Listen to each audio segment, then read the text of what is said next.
It was dark in the store.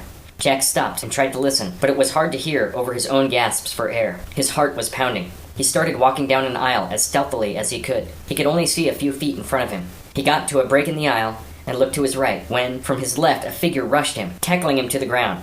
Jack put up his hands to block punches coming in from the other man. The first few, Jack couldn't block, but then, swiping one punch from the side, Jack swung up his right arm, connecting it with the other man's face. It was a hard enough blow to knock the man off, who then jumped to his feet and scuttled off into the darkness. Jack tried to follow, but by the time he got up, it was too late. Jack stumbled down to the next aisle, deeper into the store, bracing himself with one hand on merchandise. As he went, his hand glided across a pile of axe handles. He picked one up. No axe at the end, just a handle. Jack gained his balance and quietly advanced. It was getting darker the deeper he went into the store. He heard a bump ahead to his left, so he headed off in that direction. Passing what he thought to be a coat rack, Jack heard a swish and then felt a painful sting to the back of his calves. Jack's legs buckled and he screamed in pain, but he was able to swing his axe handle around as he fell and felt it hit his assailant in the midsection. But, in the rush of it, let the handle slip out of his hands. Jack was vulnerable, so he rushed to pull himself away from the man, and luckily heard him run off in the other direction. Jack propped himself up against a wall. If he was going to get out of this, he would have to use stealth. He took a second to gather himself, and got up, crouching, despite the pain in his legs. He slowly worked his way behind the counters. As he peeked over them, he saw nothing. Jack stood up. Looking down at the case, he saw shotgun shells. He turned to see a wall full of shotguns and rifles behind him. Conspicuously, there was one missing. As quietly as he could, Jack pulled down a shotgun and proceeded to load it, all the while trying to keep his attention on what he could see. Slowly, Jack sneaked out into the center of the store. He got to an aisle's edge and peered down it, only to see nothing. Aisle after aisle, he did this until he reached the other side of the store. Just when he was getting discouraged, he saw an open door. Jack covertly walked up to it with his gun pointed in front of him. He looked down the hallway of the open door and saw the silhouette of a man facing him with a gun at his side. Jack quickly raised his gun. "Don't move," he shouted. "We're not going anywhere until you answer some questions." The man stood silent. "Who are you?" Jack demanded. "What do you want with me?" The man didn't move and said nothing.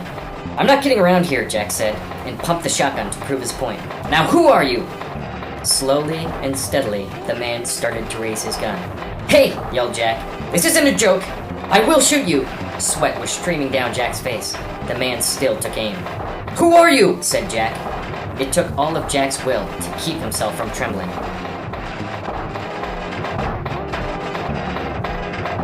It happened so fast, Jack couldn't tell who fired first. But there were two shots, a shattering of glass, and the sensation of getting punched in the shoulder with a glove of nails. Jack fell back to the ground, dropping the gun and instinctively grabbing his shoulder. The shock kept Jack from feeling pain right away. He just felt the warm wetness in his hand. Jack looked up, and down the dark hallway saw the figure lying motionless on the ground. Jack tried to get up, but then the pain hit him like a semi. He threw his head back, hitting it on the floor. He didn't know what to do, so he just lay there for a moment, trying to put pressure on his wound. It must have been 3 minutes later when the lights were turned on by the firemen, but it seemed like forever. Jack knew he would be going back to prison with no parole, but he could hardly care at this point, as long as it was far away from here. The firemen found him in the back and asked if he was okay, but Jack said nothing. Moments later, the police and paramedics showed up. Jack still wouldn't answer any questions. As the paramedics lifted him up to the gurney, Jack shamefully looked down the hallway. But to his surprise, he saw nobody. Just his own reflection in the bottom of a broken mirror. "No," Jack whispered. "No!" The medics figured Jack was reacting to the pain of being lifted to the gurney, but when they got him on, Jack was going into hysterics. They had to have 6 men hold him down to give him a sedative.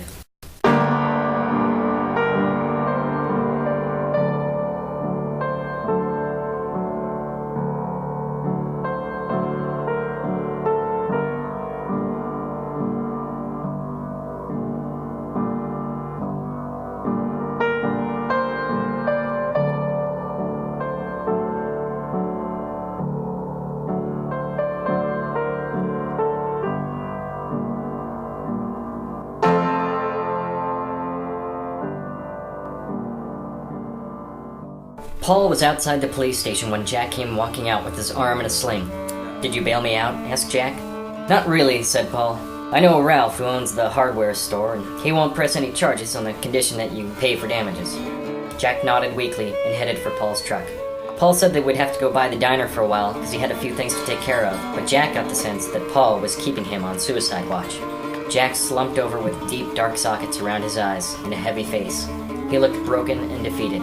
When they walked in the diner, Smitty, Ronald, and Jimmy called Jack over. "Look at you," said Smitty. "You look like you've had quite a night, young'un." "Come and sit down," said Jimmy.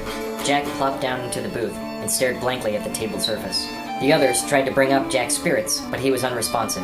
Su-Jin came up and put a bowl of soup in front of Jack. Jack just stared ahead. He was trying to recount all the events that had transpired. The coincidences, the church, the girl, the hardware store. There was no glowing figure in the church, just normal parishioners. There was no girl, no Julie, just a blow-up doll. There was no parole officer shot in the hardware store. There was no body when they turned on the lights. There was just him. The lights turned on, and there was only him. The realization sent an electric shock through his body. Jack became stiff and rigid and looked up at the others. They stopped for a moment and looked at Jack. "What is it?" said Jimmy. A moment of silence hung in the air. Jack began to speak. Am I the one?" There was a brief moment of silence as everyone held their gaze intently on Jack. And then, an explosion of laughter. Everyone in earshot started laughing as if Jack just told the funniest joke in the world. The rest of the diner looked over to see what was going on. Smitty, wiping away tears from his eyes, turned in his seat and hollered, "Did you hear that, fellas? Jack asked if he's the one!" The rest of the restaurant burst into hysterics. Ronald and Smitty were doubled over in laughter. Over the ruckus, Jack heard the clashing of two spatulas together and looked back to the kitchen window to see Su-Jin clanging away, chanting, "Jack is the one! Jack is the one!" Some stranger slapped Jack on the back. "You're the one, all right, pal!" Jack saw a few people on phones calling others up. "You'll never guess what happened! Get over here!" Jack was horrified. His fight-or-flight response kicked in, and he jumped out of his seat and ran for the door, pushing people out of the way. They were all laughing and congratulating him. As he ran down the steps, a man was holding up a keg on a hand truck. "Hey, the one!" he said jubilantly. "Where are you going? It's your party!" Jack ran down the middle of the street. Anyone who saw him laughed and pointed. Some yelled out, "The one! Hey, it's the one!" And Jack kept running. He ran up the stairs to his apartment, locked the door, and shut the window. He had barely any strength left, but he went over to the bathroom and grabbed his pills. He struggled to get the bottle open, but soon gave up and threw the bottle in the toilet. With his last bit of strength, he made his way to the bed and collapsed. "I am leaving tomorrow," he said aloud. He had never been more sure and absolute about anything in his life. He would leave tomorrow, but for now, he had to rest. As he faded away to sleep, he heard the noises of celebration throughout the town. Jack could not have cared less.